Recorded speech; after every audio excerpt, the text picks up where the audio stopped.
Assalamualaikum warahmatullahi wabarakatuh.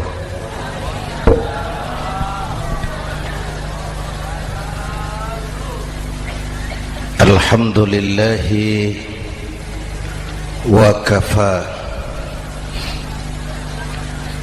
wassalatu wassalamu ala sayyidina Muhammadin al-Mustafa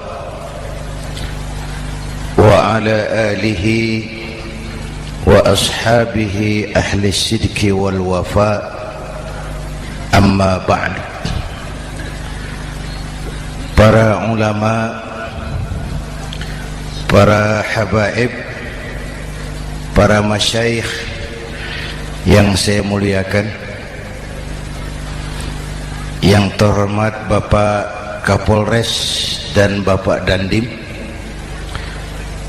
Sahibul Bait, segenap keluarga besar Pondok Pesantren Raudhatul Muta'allimin Al-Aziziyah, bapak-bapak, ibu-ibu, hadirin hadirat ma'asyiral muslimin yang saya cintai. Saya bersyukur dapat menghadiri haflah Maulidin Nabiil Karim, dan saya bangga dan terharu dengan keberadaan Pondok Pesantren Raudhatul Muta'allimin Al-Aziziyah ini. Sekarang ini banyak orang bisa memberi contoh, tapi sedikit orang bisa menjadi contoh. Memberi contoh itu mudah, tapi menjadi contoh itu yang sulit. Oleh karena itu, pada kesempatan ini kita ingin mengambil contoh bagaimana Rasul melaksanakan perjuangan. Apa modal utamanya? Saya sampaikan 3 sajalah, mudah-mudahan selesai 10 menit. Yang pertama, modal utama perjuangan baginda Rasul adalah akhlakul karimah. Memperbaiki akhlak dengan akhlak. Oleh karena itu, surah Madu sudah selesai. Dari dan ke Madura jadi lebih mudah. Bahkan Madura akan jadi daerah industri. Tetapi yang kita ingin, Madura tetaplah Madura. Akhlak tidak boleh berubah. Zaman boleh berubah, akhlak tidak. Masa boleh berganti, tapi keyakinan tidak boleh mati. Nah, soalnya adalah kepada siapa kita harus berakhlak. Kita itu kan harus berakhlak kepada 2. Kita harus berakhlak pertama kepada Allah. Ini yang terpenting. 13 tahun Rasul berjuang di Mekah hanya memperbaiki akhlak kepada Allah, menanamkan tauhid, meluruskan akidah, membangun keyakinan. 13 tahun di Mekah itu, dengan perhitungan kalau fondasi kuat, bangunan aman. Kalau fondasi melenceng, bangunan bengkok. Kalau fondasi rapuh, bangunan runtuh. Bangunan bagaimana fondasinya, orang hidup bagaimana imannya.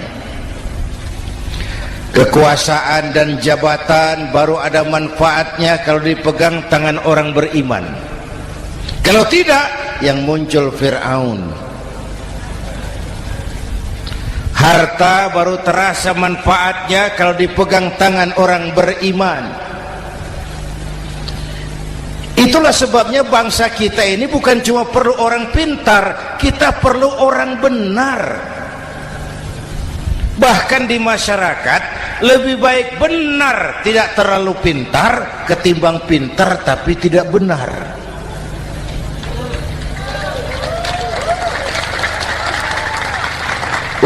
Kalau sudah pintar tidak benar, rusak rakyat itu Pak.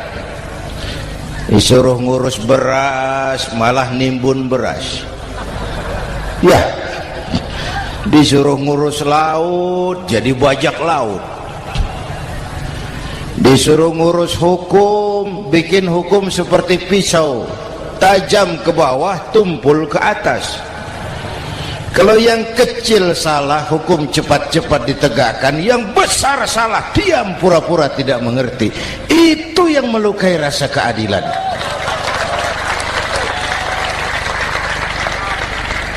Mulai dari akhlak kepada Allah. Bagaimana cara berakhlak kepada Allah? Caranya dua. Pertama, jangan menyekutukannya dengan sesuatu pun. Yang kedua, jangan menyembah kecuali hanya kepadanya. Itu akhlak kepada Allah. Konsisten, disiplin. Saya bersaksi tiada Tuhan selain Allah, maka saya tidak akan menyembah kecuali hanya kepada Allah. Saya tidak akan takut kecuali hanya kepada Allah. Saya tidak akan minta tolong kecuali hanya kepada Allah. Saya tidak akan melarikan persoalan kecuali hanya kepada Allah. Saya bersaksi Nabi Muhammad utusan Allah, Nabi terakhir. Tidak ada Nabi sesudah Nabi Muhammad. Harga mati, titik. Disiplin. Ada yang mengaku jadi Nabi, wajib tidak percaya. Disiplin. Sekarang ini kan bangsa kita disiplinnya lemah. Korupsi agak sulit diberantas karena pejabat kita takut atasan tapi nggak takut Tuhan.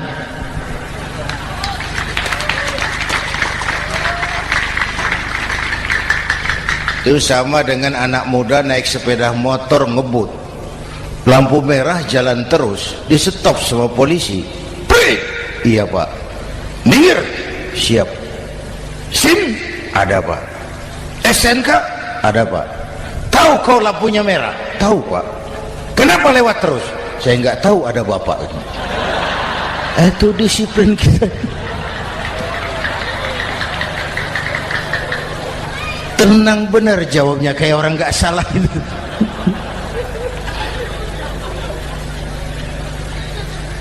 Iman. Apalagi belakangan ini saya sering bilang gini Pak, ini humor tapi agak tasawuf. Orang yang paling tenang hidupnya itu tukang parkir. Coba lihat tukang parkir, walaupun mobil banyak, mereknya bagus-bagus, tidak pernah sombong. Tenang. Nanti mobil pergi satu demi satu, habis sama sekali, dia tidak sedih. Tenang. Mobil banyak tidak sombong, mobil habis tidak sedih. Apa rahasianya? Ternyata, nih tasawufnya di sini. Tukang parkir tidak merasa memiliki, tapi merasa dititipi. Itu. Siapa saja yang merasa memiliki, bersiaplah kehilangan, dan itu menyakitkan. Tapi kalau merasa dititipi, jabatan, harta, anak, istri, semua titipan, hiduplah seperti tukang parkir.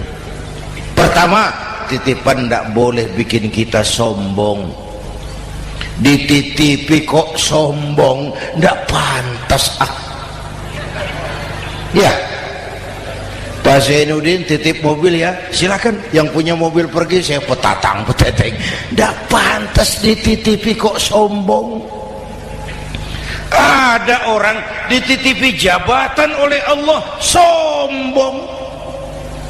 Dititipi sombong. Ada enggak pejabat sombong? Ada. Namanya Fir'aun. Itu pejabat-pejabat sombong anak buah Fir'aun semua. Dititipi harta oleh Allah, jadi orang kaya sombong, sama tetangga tidak mau kenal, orang lain kecil semua, jalan tidak injak tanah. kuntilanak. Yang kedua penting, titipan harus dijaga baik-baik. Kalau tidak, yang nitip marah. Yang nitip marah. Pak, titip sepeda motor, silakan. Waktu diambil sepeda motor, kaca spion pecah, knalpot hilang, bemper hancur. Marah enggak yang nitip? Marah. Saya kan titip, kenapa enggak dijaga baik-baik? Dititipi harta oleh Allah jadi orang kaya supaya bangun pesantren, bela yatim, santuni yang lemah. Pelitnya 17 setan. Yang nitip marah. Dititipi jabatan oleh Allah isinya korupsi saja, yang nitip marah. Nah, saya mau kasih lihat sekarang. Allah titip Indonesia. Allah titip Indonesia. Hai rakyat, ini Indonesia, aku titip, kata Allah. Sebentar, ada meja mau naik. Silakan, Mas. Iklan. Ya, terima kasih. Jangan disangka kalau disediakan air teh pidatonya jadi lama. Dekorasi ini kok. Sampai mana tadi? Hai rakyat, ini Indonesia, aku titip, kata Allah. Ini negara besar dan kaya. Titipan ini ditebus dengan keringat, air mata, darah, dan nyawa. Ini bedanya. Malaysia memang merdeka, tapi diberi Inggris. Singapura merdeka, diberi Inggris. Indonesia merdeka, keringat, air mata, darah, dan nyawa. Ini negara aku titip, kata Allah. Ini negara besar dan kaya. Buminya subur. Di atas perut buminya segala tanaman hidup. Di bawah perut buminya ada gas, minyak, batu bara. Lautnya kaya, hutannya kaya. Kekayaan negeri ini harus digunakan bagi sebesar-besar kemakmuran rakyat. Itu amanat konstitusi. Disalahgunakan, dikorupsi, yang nitip marah. Yang nitip marah. Kalau dia marah, dia suruh makhluknya yang lain negur. Siapa? Merapi, Bromo, anak Krakatau. Itu Merapi demo, Pak. Kalau kita rakyat demo, anak buahnya Pak Danres turun. Tapi kalau Merapi demo, siapa yang mau ngatasi? Mbah Marijan. Selesai. Sekarang Mbah Marijan sudah kumpul sama Mbah Surip di alam barzah. Dia sudah ketemu dia. Kata Mbah Surip, tenang Mbah Marijan, tak gendong, aman sudah. Aman sudah. Saya mau bilang Merapi itu makhluk, Krakatau itu makhluk, Bromo itu makhluk. Tidak mungkin makhluk bergerak dengan sendirinya, pastilah ada yang menggerakkan. Maka baik-baiklah sama yang bikin angin supaya bertiupnya sesuai keperluan. Baik-baik dengan yang bikin air supaya datangnya sesuai kebutuhan. Baik-baik sama yang bikin gunung supaya meletusnya pelan-pelan.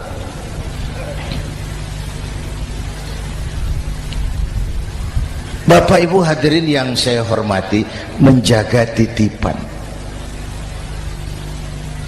Jangan menyembah kecuali hanya kepadanya. Jangan menyekutukannya dengan sesuatu pun. Ayo, saya ngobrol kita. Bapak Ibu hadirin yang hadir di sini ini, kita ini semua hamba Allah apa bukan? Hamba Allah. Kata siapa? Kata kita. Kalau kata kita namanya ngaku. Ngaku itu boleh dan murah.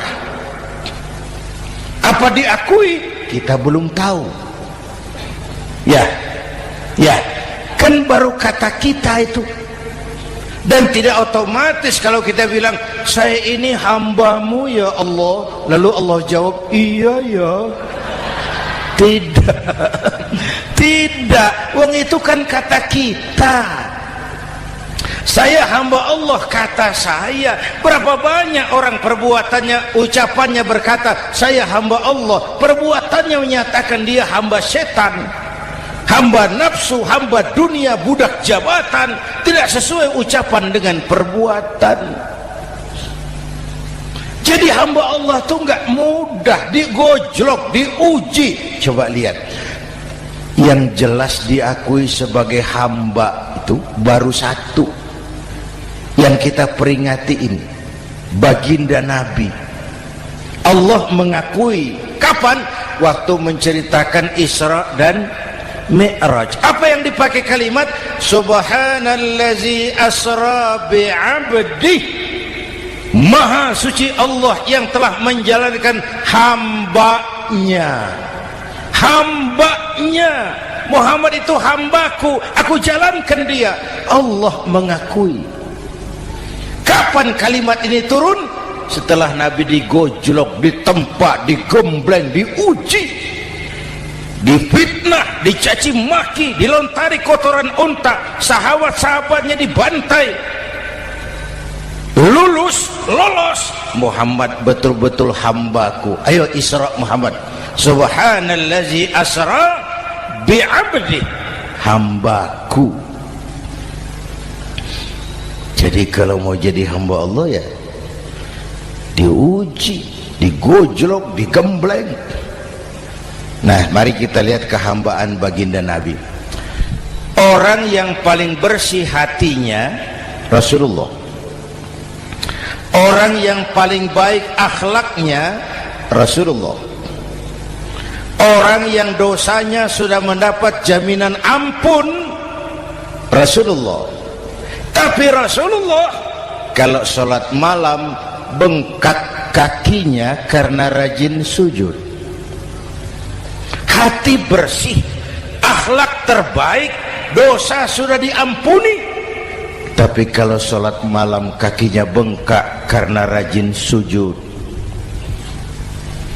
Saya tahu di sini juga banyak yang kakinya bengkak. Cuma urusannya apa? Itu urusan masing-masing. Pada tingkat seperti itu Rasulullah, saya perlu Allah. Saya perlu Allah, saya perlu Allah. Yang 100 tahun kita bangun selesai oleh gempa 3 menit. Ya. Yang 100 tahun kita bangun ternyata selesai oleh gempa 3 menit. Kita perlu Allah.